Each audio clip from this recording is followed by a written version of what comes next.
Welcome back to my channel, guys. So today, guys, we're going to do a fat burning beginner's exercise habit. Alright, so let's do this, guys. And guys, don't forget to hydrate if you like.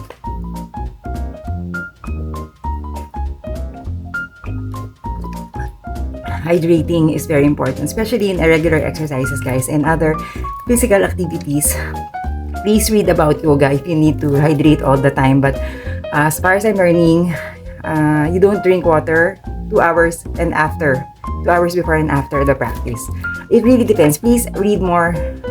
Be interested in your type of movement or physical activity because this is very important to us. Okay, so hydrate. Alright, guys, gusto ko pa.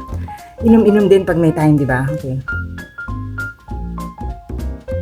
Make sure, guys, that you breathe in, breathe out while exercising.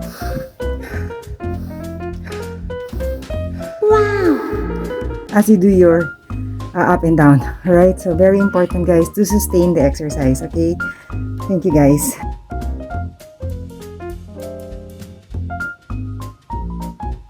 Welcome back to my channel, guys. Okay, guys, this is kind of a different exercise video because it's going to be somehow a podcast, a recorded audio somehow that you can listen to anytime.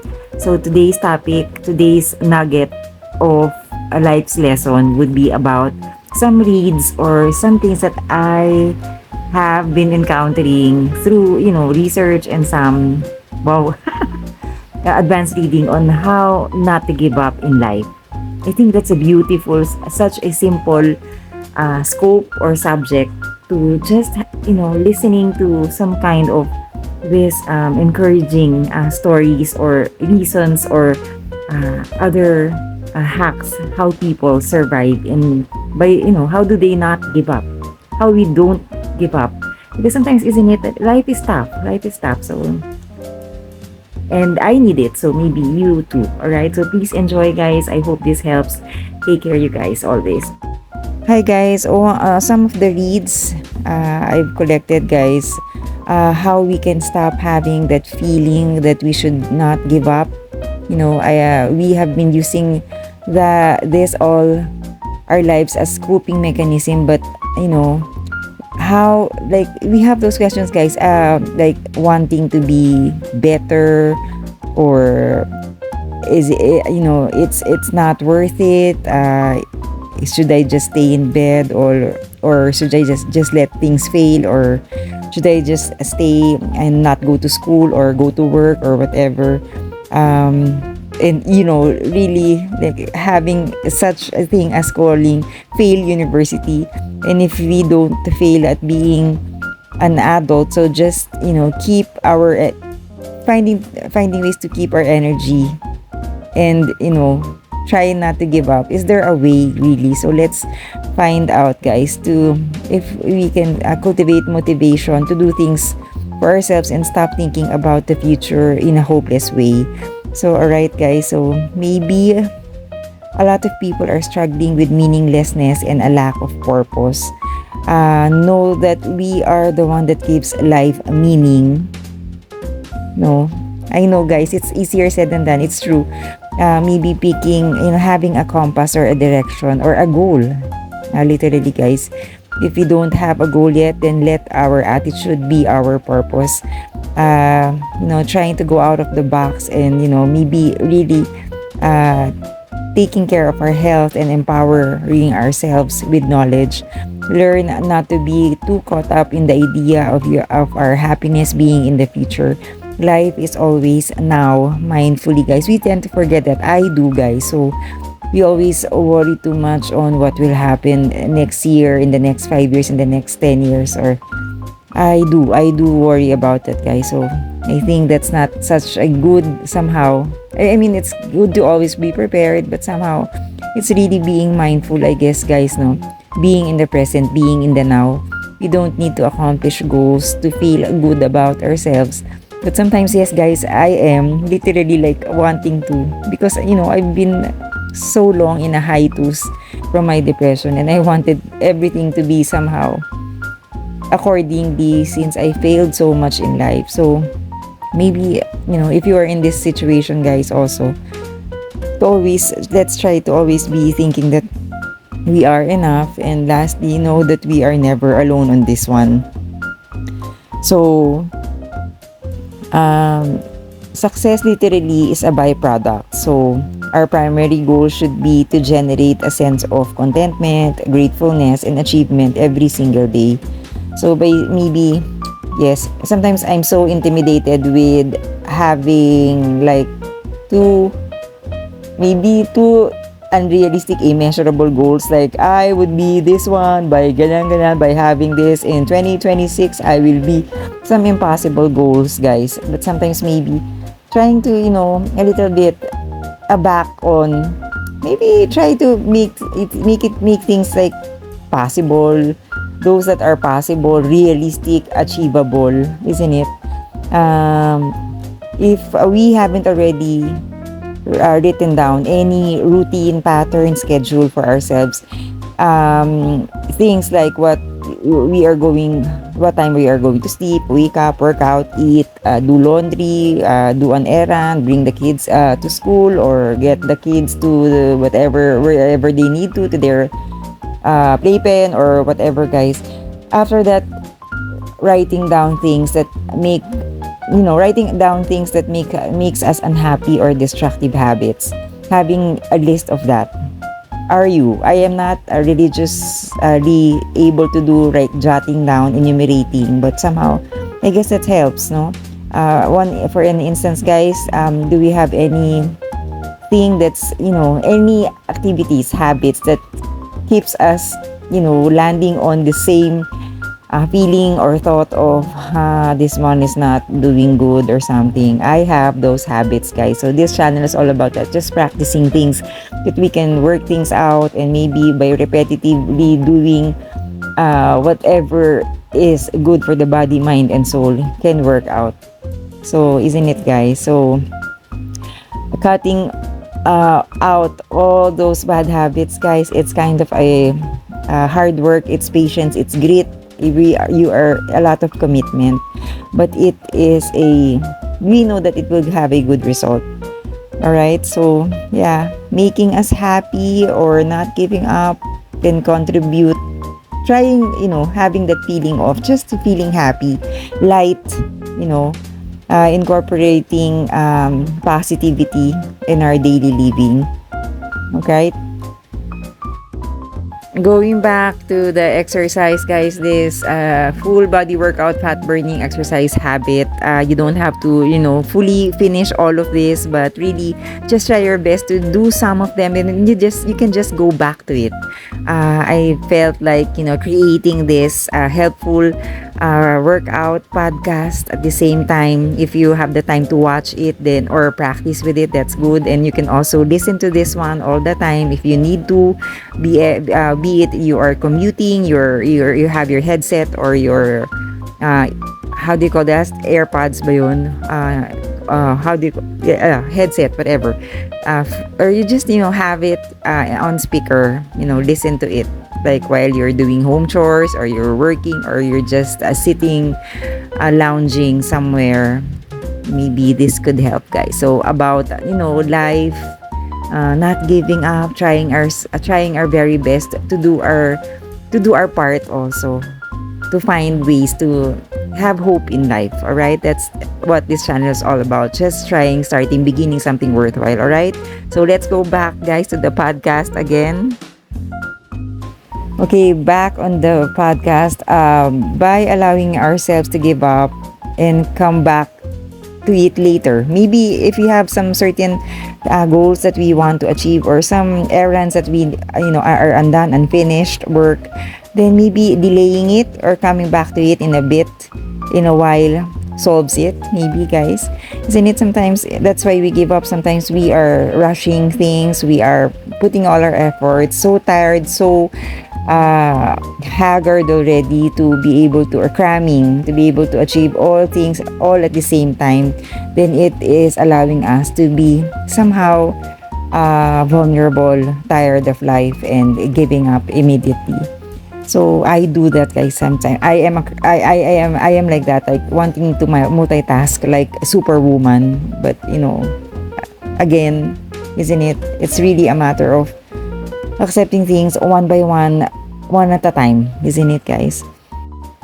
And one of the reasons why, guys, because, okay, let me be honest, I have started doing, aside from home chores, I have decided really to start sharing with you guys my routine, my exercising, and at the same time, sharing also some thoughts on my reads or some kind of, because I had always been curious about what I go through, like whenever depression hits me, I would want to know how I would be able to overcome every struggle, every battle, every time I'm having an attack. And I wanted to share that because if I feel this, then somebody else, most of you feels it too, right? Be it you have it severely, or be it you just feel anxious, or just not being able to do things because of it, because whatever we're feeling emotionally not good at all for the day, I wanted to solve that. So let's all have be curious on this one, guys. So okay, continuing on, guys, really I'm just curious. I wanted, let us fight over this feeling of always running away, giving up, turning down the table, closing the windows, shutting down from life, because I have always been like that. All right, so I'm pretty sure if you are in this situation, so let's find hope together. All right, so let's continue, guys. So always ever feeling like giving up, maybe it's a task we are working on, goals are aiming towards, or just life in general that isn't going the way we thought. Maybe I know, starting to think this is too hard, or we can't do this, or it's not worth it. We start compiling the list of reasons why we should just give up, and then one day you find yourself curled up in a, some kind of spiral, or some kind of this is overwhelming, telling ourselves not nice things, ready to throw in the towel. However, just days, weeks, months, or years prior, the thought to ourselves, this thought to ourselves with, some kind of impossible resolution, like, or somehow we tell ourselves, I will not give up on exercising, I will not give up on losing weight, I will not give up on being positive. In fact, we are motivated, fired up, in fact, yes, fired up and focused. There was no way we could ever imagine feeling like we could want to quit. But when we hit a rough patch, and as quickly as we know giving up was not an option, we find ourselves waving a flag of surrender. Somehow, guys, isn't it? We come to that point. So again, let's find out again, guys. So some reads, guys, that I've learned, guys, maybe asking ourselves, are we still ourselves? Are you yourself? Like, have you ever thought of that? Have you changed already, or is it still you, or are you? It's human to want to give up sometimes. The truth is, even the most superhuman among us will feel like giving up on at least one day throughout the year. We are given 365 days a year, and most of it, guys, especially in my vlog, guys, most of them I wanted to give up almost every upload. I don't know, guys, it's the irony of doing this, sharing my life with you guys. But yes, and at one point another, you can also ask ourselves, acknowledging our human side, isn't it? There are some days in life will be better than others. There will be times when what we feel like will not help us in making it, to our end goal or desired outcome. So, I mean, choosing to not give up can at times be a second by second, minute by minute, day by day choice.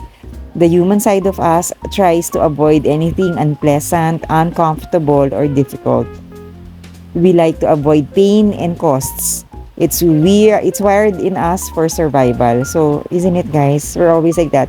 So, let's take time to breathe and rest. Yes, that's why exercising also, there's time to breathe, there's time to rest, there's time to work, there's time to, a little bit of learning more to have a better type of sequence like that, guys. So let's take time to breathe and reset.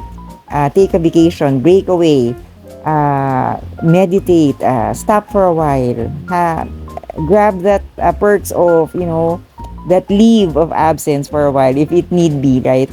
So prepare and plan, realizing things won't always go according to plan. Yes, guys, I am an example of this one, trying to always be, always assuming, as having that assumption that everything will fall perfectly in its place at this time, at this point, at this moment of my life, with these goals. And I know, guys, sometimes just accepting that, realizing things sometimes really does not, it's not, sometimes not meant at all, not meant to be.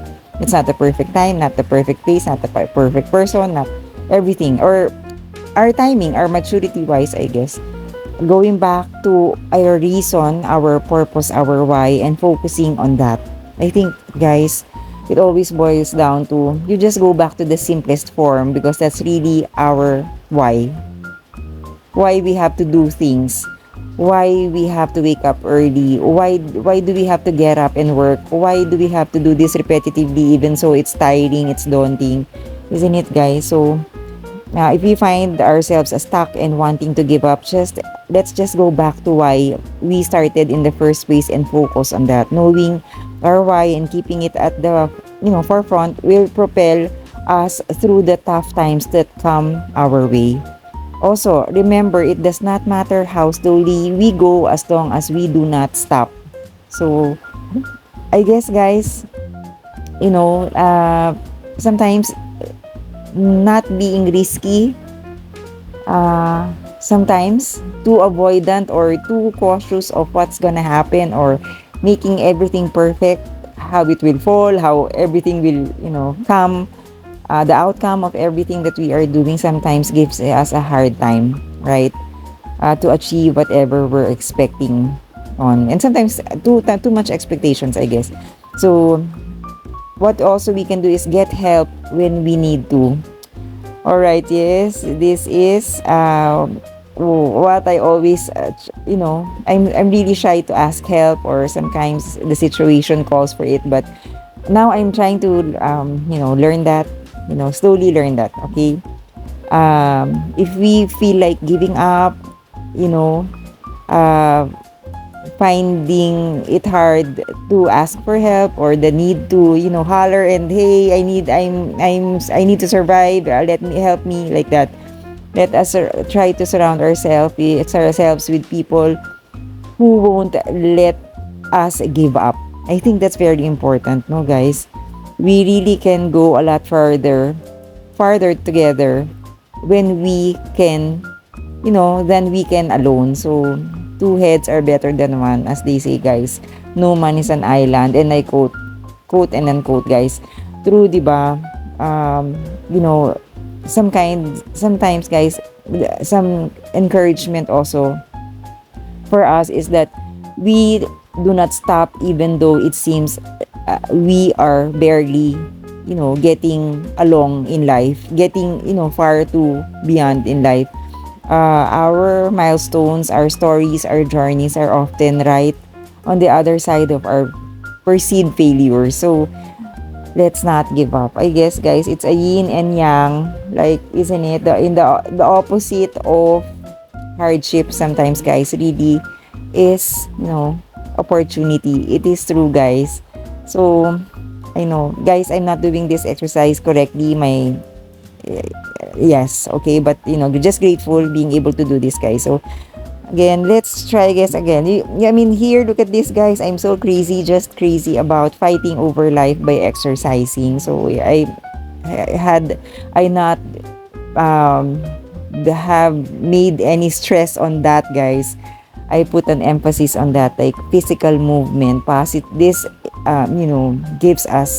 produces good energy. So, let's fight over, pushing on with life and just trying all the time and passing it on, because many people also are having a hard time in life. I'm not saying, guys, I'm ungrateful or having the hardest life. It's not. It's really some stages in life that are, that this one I battle always, guys, with giving up. But let's not. Let's try our best. All right. So next.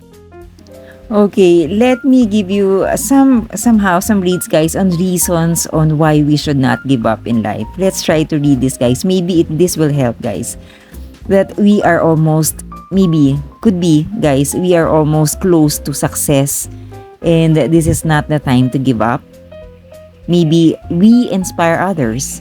You inspire others, guys. Maybe you are an instrument. Another way to put it, guys, maybe is a reason also to not give up in life is we deserve to be happy. Because we are strong, and thinking about all the possibility, or everything is possible in life.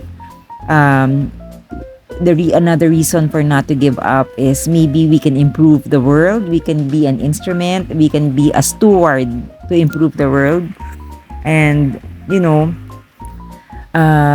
a lot of more reasons why to not give up in life is we could change for the better. We are given the opportunity to change for the better. Because maybe the another reason because sorry, guys, I'm kind of excited on this topic. Maybe because our dreams matter. So there's a reason why you shouldn't give up in life. Your dream matters. All right. Maybe the option after, if we give up, or if we don't give up, the option is to regret. So the opposite of giving up is having, maybe regretting one day. So maybe at least taking that leap once again, trying again, starting again, beginning again is another way to put it, guys. Always, guys, this channel is all about that. So fighting over hope, guys, that there's a chance, there's a way. I'd take that, get up from bed again, take that chance again in life, open your eyes again, move a little, take a shower, get out from where you are now, maybe, just a little bit more to just give life a chance, give yourself a chance, right? Because I felt that, guys, and I just want to pass that on. 10 reasons why is, not to give up is maybe this is our chance to express ourselves, our talents, our skills. Let's use it, guys, so and pass it on to others, our right? Full body, somehow quick 20-minute lose weight, burn fat exercise for beginners habit. All right, so if you like that, you can do a modified slower version, not as a stretch but rather bent if you like. It doesn't matter, okay, for as long as you have started, you have begun to start something worthwhile, and that is one of those is health exercise. Take care of your health, guys. See you again on my next content. Bye. Take care, guys. Okay, guys, before we return to the podcast, guys, may I ask you to kindly rotate your the orientation of your phone to a landscape, or maybe tilt it so we can have it landscape, because I'll be sharing to you some things that I did during the past few days, guys. Home shoring. I tried to I was invited in some kind of a get together, trying to be closer to people.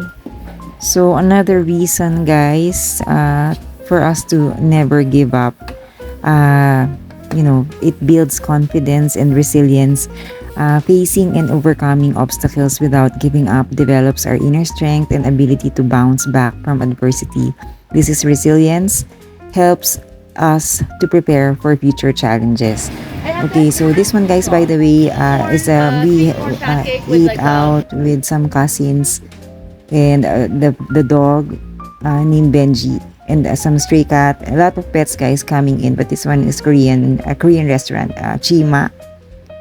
Okay, so guys, all right, so again, reasons to not give up, guys. We are able to achieve goals. Persistence is key to making our dreams a reality. Giving up means we will likely not reach our goal. That's okay, just acknowledging that and just moving forward again.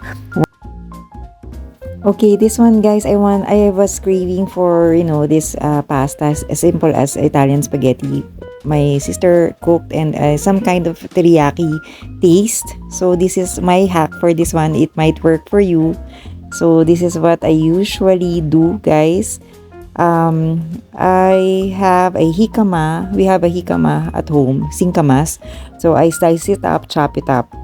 So I have the spaghetti sauce of my very good spaghetti sauce of my ate, and then cooked pasta, a little of that, and then I have more of the chopped jicama.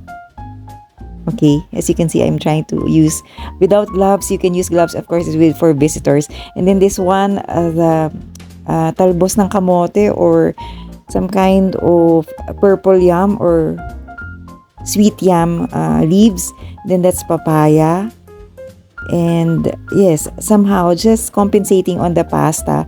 And that one is a thin teriyaki sauce. It's just a mixture of soy sauce, water, sugar, and pepper. So I'm using it as a very thin, like soupy kind of dressing on it. I'm just wanting to macerate the vegetables on it. That is a steamed leaves. This one, at least I had a taste of the spaghetti. Or I can sauce over the spaghetti sauce on the turnip or the jicama rather, the vegetable. This one I had the papaya. Yes, so if this works for you guys, could be a hack. Okay, thank you guys.